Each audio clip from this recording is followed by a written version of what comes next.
পৃথিবীতে আমি আল্লাহ পাক রব্বুল আলামিন হায়াত দিয়েছি, মৃত্যু দিতে পারে কে? জোরে বলেন। আবার জীবিতও রাখতে পারে কে? এই পৃথিবীতে আল্লাহ পাক মৃত্যু দিয়েছেন, হায়াত দিয়েছেন। আমার আপনার জীবনের একটা পরিসমাপ্ত ঘটে যাবে।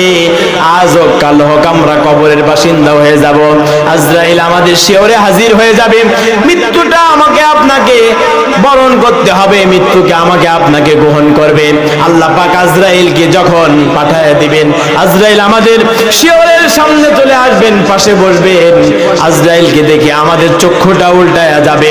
আজরাইল আমার আপনার জন্য বারবার বুকের উপরে হাত দিয়ে চাপ দিতে থাকবে। জিহ্বাটা মুখ থেকে বের হয়ে যাবে, চক্ষুটা উল্টায়া যাবে, ভয় পেয়ে যাব, কণ্ঠের মধ্যে পানি থাকবে না।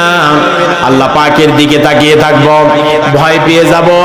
আজরাইল আমার আপনার সামনে বসে ঘাড়ের রগগুলা একটা একটা করে টাস টাস করে ছিঁড়তে থাকবে। আজরাইল রূহটা ছিনিয়ে যদি আমি আপনি ভালো মানুষ হই, আল্লাহ পাক সিজ্জিন নামক জায়গায় নিয়ে যাবেন। জোরে বলে সুবহানাল্লাহ।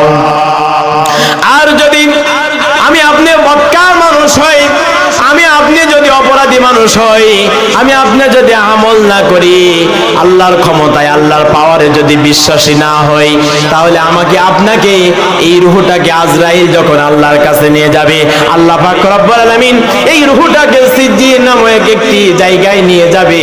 রূহটাকে সিজ্জিন মানে জেলখানা, এই জেলখানার মধ্যে যখন বন্দী করে দেবে, তখন এই রূহটা কিয়ামত পর্যন্ত আল্লাহ পাক তাকে কষ্টের পরে কষ্ট দিতে থাকবে। আল্লাহু আকবার। আল্লাহ পাক রব্বুল আলামিন বলেন, আমি আল্লাহ পাক রব্বুল আলামিন এই পৃথিবীতে আগে তৈরি করেছি মৃত্যু, কারণ এটা আমি আল্লাহর ক্ষমতা। এই পৃথিবীতে হায়াত তৈরি করেছে আমি আল্লাহ, এটা আমার ক্ষমতা।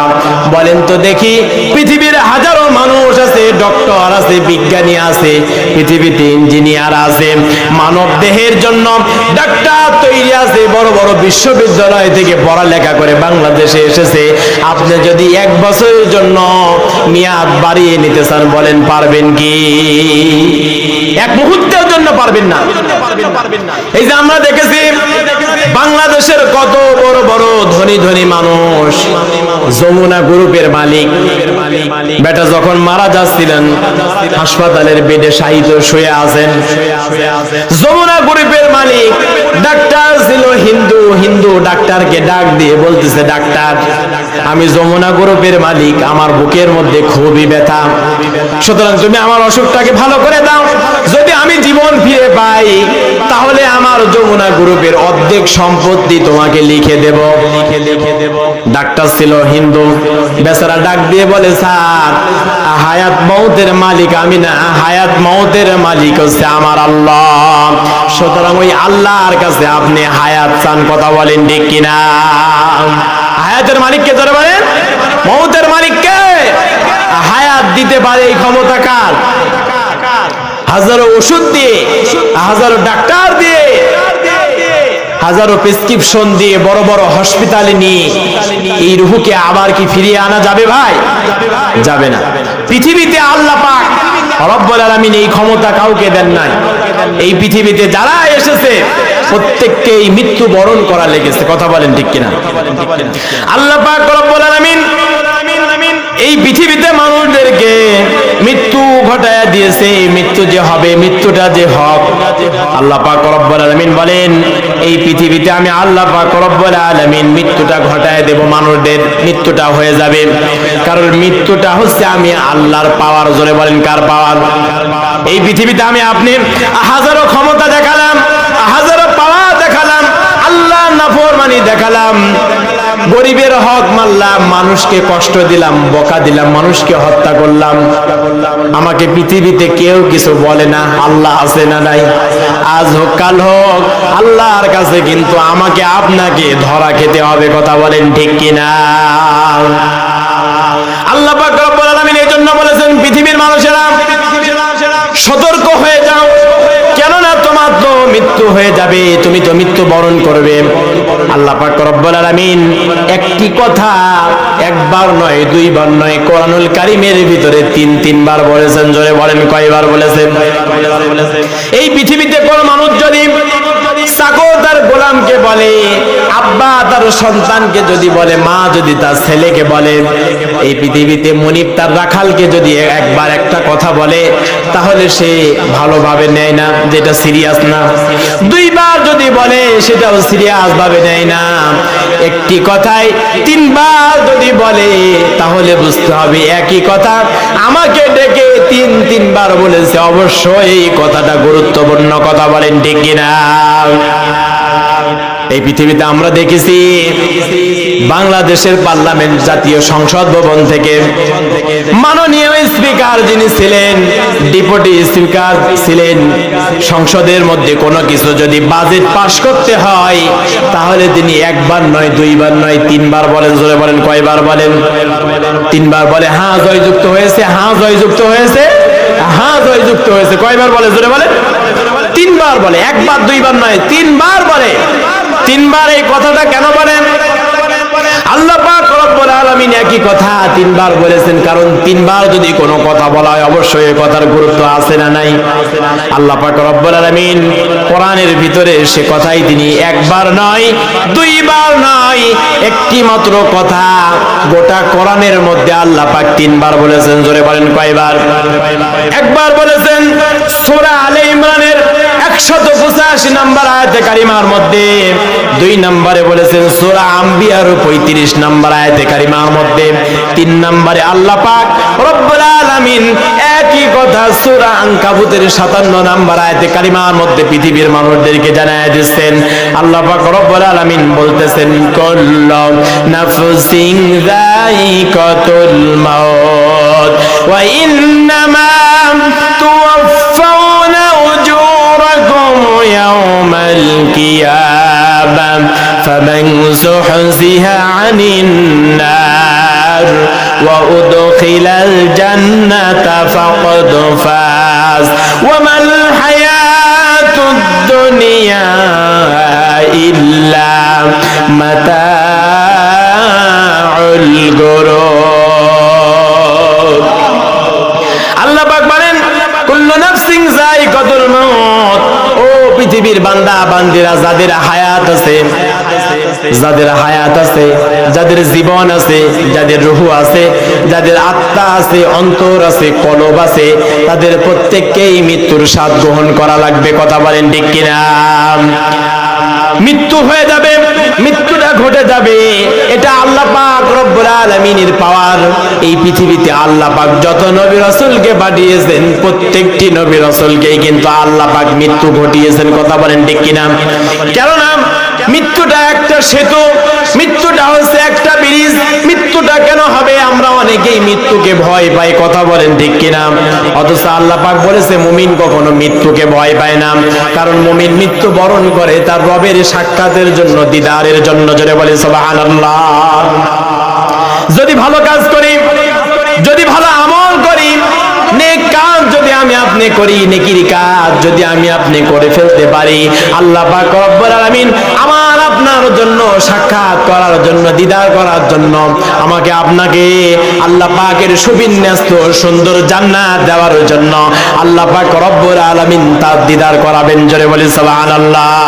আর যদি এই পৃথিবীতে আমি আপনি গুনাহগার হই, বদকার হই, এই পৃথিবীতে যদি অন্যায়কারী হই, অপরাধকারী হই, তাহলে আল্লাহ পাক রব্বুল আলামিন আমার আপনার দিকে ফিরেও তাকাবেন না। আল্লাহ পাক রব্বুল আলামিন আমার আপনার জন্য জাহান্নামকে ওয়াজিব করে দেবেন। কথা বলেন ঠিক কিনা? এই পৃথিবীতে মৃত্যুবরণ করেছেন, মৃত্যুর একটা যন্ত্রণা আছে না নাই? কেননা আল্লাহ পাক বলেছেন প্রত্যেকটা পানিকেই মৃত্যুর স্বাদ গ্রহণ করতে হবে। তার মানে মৃত্যুর মধ্যেও কিন্তু একটা স্বাদ আছে না নাই? মৃত্যুর স্বাদ আছে না নাই? একে নরম নরম জিহ্বা দিয়ে, তুলার মতো জিহ্বা দিয়ে রসগোল্লা খাবেন এক স্বাদ, কাটা ভোগ খাবেন এক স্বাদ, কালো জাম খাবেন আর এক স্বাদ, কাঁঠাল খাবেন এক স্বাদ, কলা খাবেন এক স্বাদ, ডাব খাবেন এক স্বাদ। একসাথেই খান, কিন্তু একই জিহ্বা দিয়ে খান। এক একটা জিনিসের এক এক রকম স্বাদ আছে না নাই?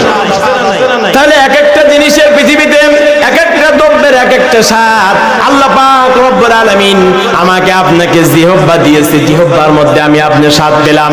আর মৃত্যু নামক আল্লাহ পাক যে জিনিস আমাকে আপনাকে দিয়েছেন, এই মৃত্যুর মধ্যেও স্বাদ আছে না নাই?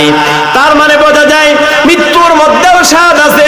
আমি আপনি যদি মুমিন হতে পারি, মুসলমান হতে পারি, নামাজি যদি হতে পারি, দিনদার পরহেজগার আল্লাহওয়ালা হতে পারি, ওই মৃত্যুর মধ্যে নিঃসন্দেহে আমরা স্বাদ পাবো। কথা বলেন ঠিক কিনা? আর যদি আমার আমলের মধ্যে যদি নামাজ না থাকে, রোজা না থাকে, দান না থাকে, সদকা যদি না থাকে, আমার আমলের মধ্যে মসজিদমুখী যদি না হয়, আমার আমলের মধ্যে মাদ্রাসামুখী না হয়, আমার আমলের মধ্যে গোরস্থানের পাশে গিয়ে যদি আমি তাসবিহ না পড়ি, তাহলে বোঝা যায় আমার ওই মৃত্যু ভালো মৃত্যু হবে না, বদকার মৃত্যু হবে। কথা বলেন ঠিক কিনা? আল্লাহ পাক রব্বুল আলামিন এই পৃথিবীতে নবীদেরকে মৃত্যু দিয়েছেন। হযরত নূহ আলাইহিস সালামের ছেলে হযরতে শামস আলাইহিস সালাম নবীর একজন ছেলে, হযরতে শামস নূহ নবীর ছেলে। জোরে বলেন কোন নবীর ছেলে? নূহ নবীর ছেলে। হাজার হাজার বছর আগে ইন্তেকাল করেছে, কবরের মধ্যে ঘুমিয়ে আছে, কবরের মধ্যে শাহিদ।